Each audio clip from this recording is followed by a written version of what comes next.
I think one of the craziest things is, if you look at the Week 13 matchup, everything went right for Carolina to win that game. In this one, everything went wrong to start. Yeah. You know, Michelle, you can't appreciate the good times unless you've been through the bad. And for the Carolina Panthers, there's been a lot of bad the last decade. But you know what? Football really is a game of inches. And the turnaround for Carolina started when they began doing the little things, not trying to turn things around overnight. Ybor here, a historic area, tons of culture, known for hand-rolled cigars, Cuban sandwiches, one of my favorites. I used to live and work here earlier in my career. Oh, it has to, right? Because your quarterback has to be one of, if not your best player in your biggest games.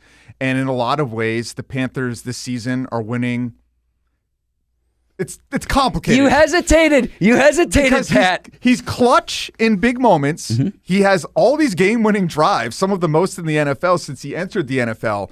But then there's also large stretches of games when he is completely ineffective. Great points. It's really that simple, right? You win, you lose, you win, you lose. I mean, the pattern is there for you.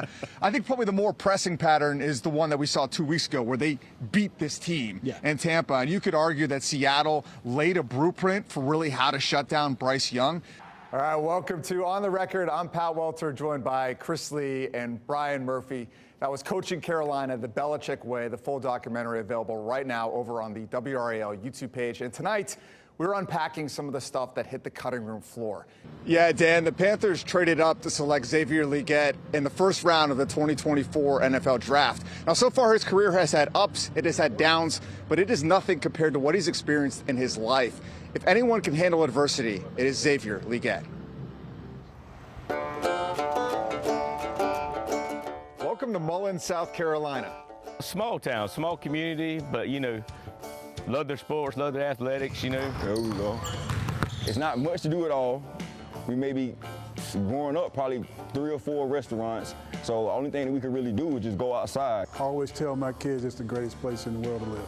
Sometimes the greatest things have the smallest beginnings. Dalton rolling, throwing, on the run, touchdown!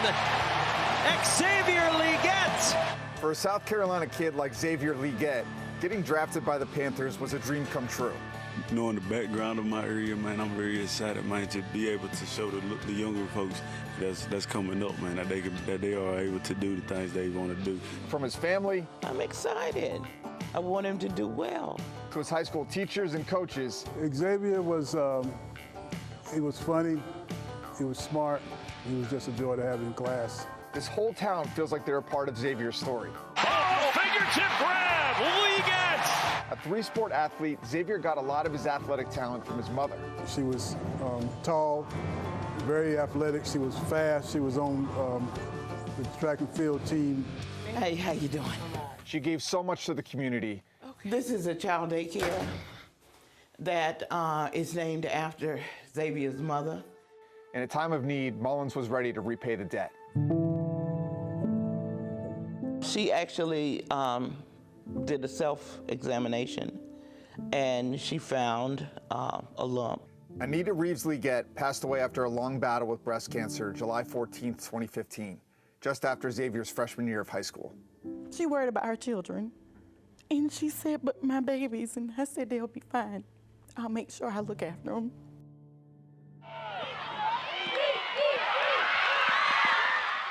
Xavier was able to funnel his frustration and grief into sports. A move to quarterback his senior year helped earn him a scholarship to the University of South Carolina. Just a couple months before high school graduation, tragedy struck again. He called me one morning, he said, I think Dad died. I said, huh? What you mean? He said, he ain't waking up. His father, Anthony, had died of a heart attack. Yeah, I'm still grieving about it.